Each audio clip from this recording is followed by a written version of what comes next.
मैं हूं विकास तिवारी और मेरे साथ मेरे सहयोगी हैं नरेंद्र प्रधान जी। आज हम चर्चा करेंगे समसामयिक विषयों पे। हमारे साथ मुख्य अतिथि के रूप में मौजूद हैं मेरा आईजी संजय गुजियाल जी एवं महानिर्वाणी अखाड़े के संत शरदपुरी जी। सबसे पहले तो आप लोगों का स्वागत है सर। धन्यवाद सर, जैसे कि हम सबको पता है कि 2021 का कुंभ हमारे सर पे आ चुका है और सरकार द्वारा स्पेशल गाइडलाइन जारी कर दी गई है।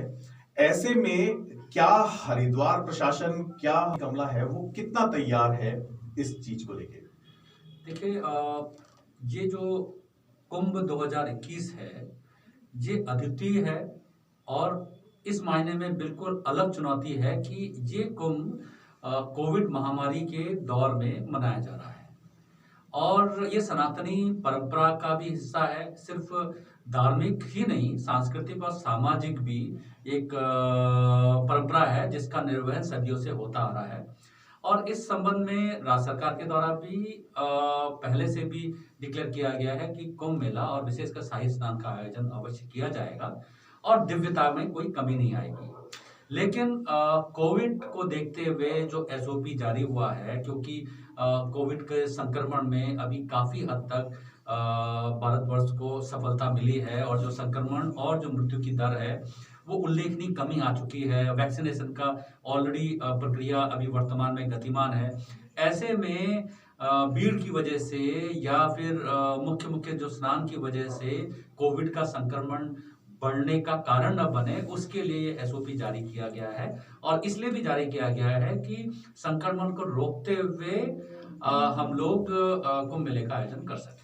सर, जहां तक देखा गया है केवल एक पहलू कोरोना सामने आ रहा है, जबकि जब भी कोई ऐसा बड़ा आयोजन हमेशा से होता आया है तो इसके अलावा भी बहुत सारी चुनौतियां होती थी। तो हम कोरोना को अगर केवल छोड़ दें तो बाकी कितनी चुनौतियों के लेके हम तैयार हैं, जिसमें सुरक्षा की दृष्टि से और यात्रियों का, केवल यात्रियों का नहीं, स्वास्थ्य के अलावा जैसे पिछला अर्धकुंभ था तो अर्धकुंभ को लेके बहुत बड़ी चुनौती थी और सोशल थ्रेट्स भी थे।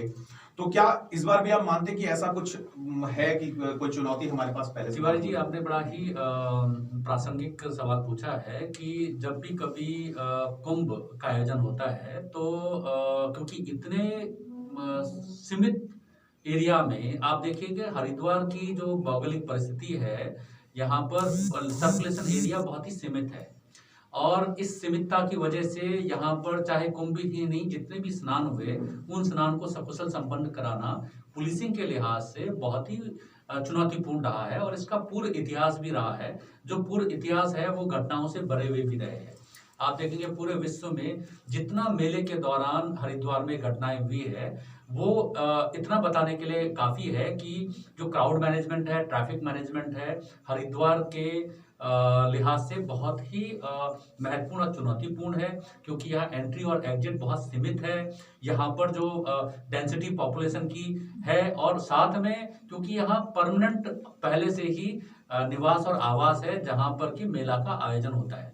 बाकी अगर प्रयागराज में देखेंगे तो उसमें जो संगम एरिया है वहाँ किसी भी तरह का कोई परमानेंट आवास नहीं होने की वजह से, एस्टेब्लिशमेंट नहीं होने की वजह से वहाँ आप टेम्परेरी सिटी बनाते हैं। लेकिन यहाँ पर क्योंकि पहले से ही स्थायी निवास होने की वजह से यहाँ क्राउड का मूवमेंट मैनेजमेंट बहुत बड़ी चुनौती होती है और ऐसे में जब भी कभी डेंसिटी बढ़ती है तो आपने देखा कि जो पुलिस के लिहाज से व्यवस्थाओं को सुचारू रूप से चलाने में बहुत ज़्यादा मेहनत पड़ती है और प्लानिंग की इवन माइन्यूट लेवल पे बहुत ही एक लोकल छोटे छोटे एरिया भी बहुत महत्वपूर्ण हो जाते हैं। और यहाँ का एक ये भी हमने इतिहास देखा है कि पूरे शहर क्षेत्र में अलग अलग जगहों पे स्टैम्पीड हुए हैं। तो मैं ये कह सकता हूँ कि पूरा जो हरिद्वार का कोर एरिया है, सिटी एरिया है, सारा का सारा स्टैम्पीड प्रोन एरिया में भीड़ के दौरान बन जाता है, क्योंकि कहीं भी एक जगह घटना की बारंबारता या फ्रीक्वेंसी एक जगह पे नहीं हुई, हर बार नए नए अलग अलग जगह पे हुई है। तो ये बहुत चुनौतीपूर्ण है। और आंतरिक सुरक्षा के दृष्टिगत क्योंकि इतने सारे एंट्री एग्जिट हर तरफ से ओपन होने की वजह से आपको आंतरिक सुरक्षा की दृष्टि से भी काफी चुनौतीपूर्ण हो जाता है। सर, सरकार ने 26 पन्नों की एसओपी जारी की है। आधे आदमी तो उनमें नियम और कानून नहीं पढ़ा है। ऐसे में क्योंकि नियम और कानून सरकार द्वारा जारी जो किए गए हैं वो बहुत कड़े हैं, तो मित्र पुलिस क्या मित्रता निभा पाएगी?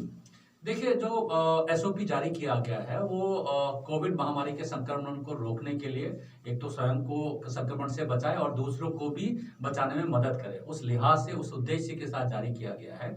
और उसमें अगर आप देखेंगे कि उसका जो व्यवहारिक पक्ष है कि जो एसओपी बनी है वो एसओपी आराम से हम इम्प्लीमेंट कर सकते हैं और उसके जितने भी स्टेक होल्डर्स हैं उनको कॉन्फिडेंस में लेते हुए इसे जारी करना होगा। इसमें जितने भी हमारे चाहे होटल, धर्मशालाएं, आश्रम, इन सभी को अगर हम एक पेस में, एक फ्रीक्वेंसी में लेंगे तो ये इम्प्लीमेंट कराना बड़ा आसान भी है। हाँ, जरूर ये है कि ये पहली बार इस तरह का मतलब एसओपी कुंभ मेले के दौरान आएगा, लेकिन ये महामारी भी ये पहली बार ही इस तरह से आया है, जिसकी वजह से ये व्यवस्था है कि इस तरह की एसओपी में ही हम लोग इस तरह के बड़े आयोजन को कर सके।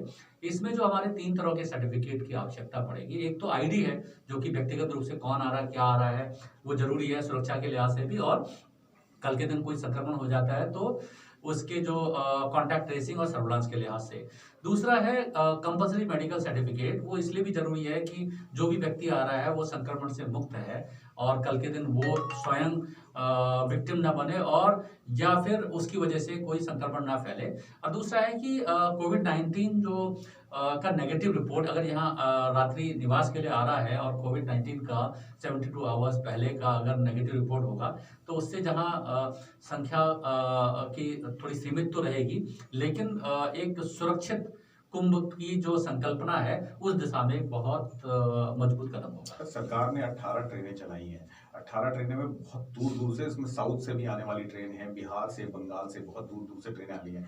तो आधा सफर तो अगर आदमी अपना सर्टिफिकेट लेके चलता भी है, तो यहाँ तक आते-आते तो उसका टाइम बाउंड पूरा हो जाएगा। देखिए, जब वो ट्रेन पे जर्नी करेगा तो अगर दूर से आ रहा है तो जैसे मैंने कहा 26 पेयर ऑफ ट्रेन्स है और दूरी से भी होगा, तो इसमें हम लोगों ने ये फिजिकली दिखाने की भी आवश्यकता नहीं है। हम लोग पोर्टल के माध्यम से, टच के माध्यम से, एक सिंपल टच के माध्यम से सेकंड्स में आप अपना रजिस्ट्रेशन करा सकते हैं।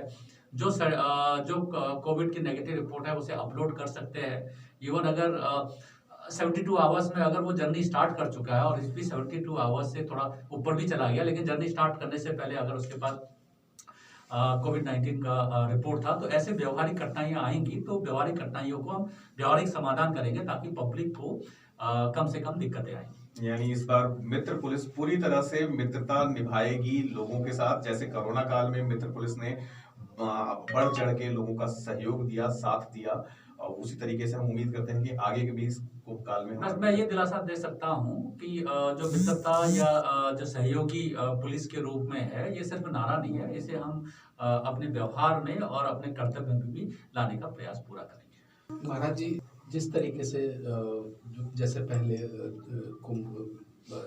ये चंडीघाट टापू पे जिस तरीके से जमीनें अलाट करके और पूरा का पूरा कुंभ मेला वहाँ पे रहता था, इस बार क्या लग रहा है आपको और किस तरीके से इसे आप लेके चले? यह समय जो है कोरोना महामारी की वजह से जो पिछले जो मेलों का आयोजन होता था उससे थोड़ा हटके है। हमें उम्मीद है शासन प्रशासन आने वाले समय में जो चंडी द्वीप है, देखिए उसमें ज़मीन का आवंटन होगा और उसमें संत लोग आ पाएंगे। संत लोग इंतज़ार कर रहे हैं।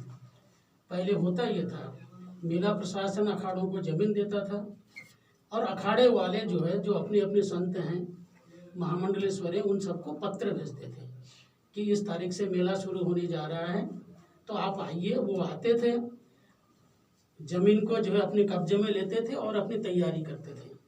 तो फिलहाल हरिद्वार के लिए ये बहुत अच्छी बात है, जितने भी संत हैं यहाँ पे सबके स्थान हैं, उनके स्थान बने हुए हैं, देखिए अधिकतर। तो मुझे लगता है कि बिल्कुल जो कुंभ का जो महापर्व है उसी उत्साह के साथ मनाएंगे। संत लोग भी पहुँचेंगे और जो श्रद्धालु हैं वो भी उसी उत्साह के साथ, श्रद्धा के साथ यहाँ पहुँचेंगे।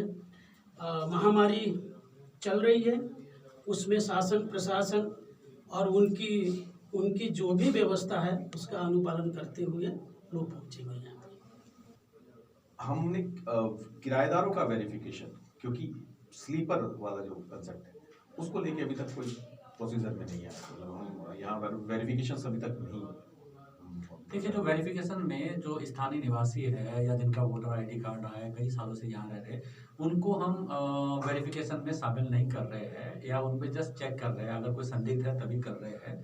और जो बाहर से जो हाल फिलहाल में आए हुए हैं, जो यहाँ की लिस्ट में शामिल नहीं है, उनको वेरिफिकेशन कर रहे हैं। तो आप संख्या के बेसिस पे वेरिफिकेशन जैसे भी कम पाएंगे, लेकिन गुणात्मकता की दृष्टि से, क्वालिटी के लिहाज से आप वेरिफिकेशन ड्राइव चलाया जा रहा है।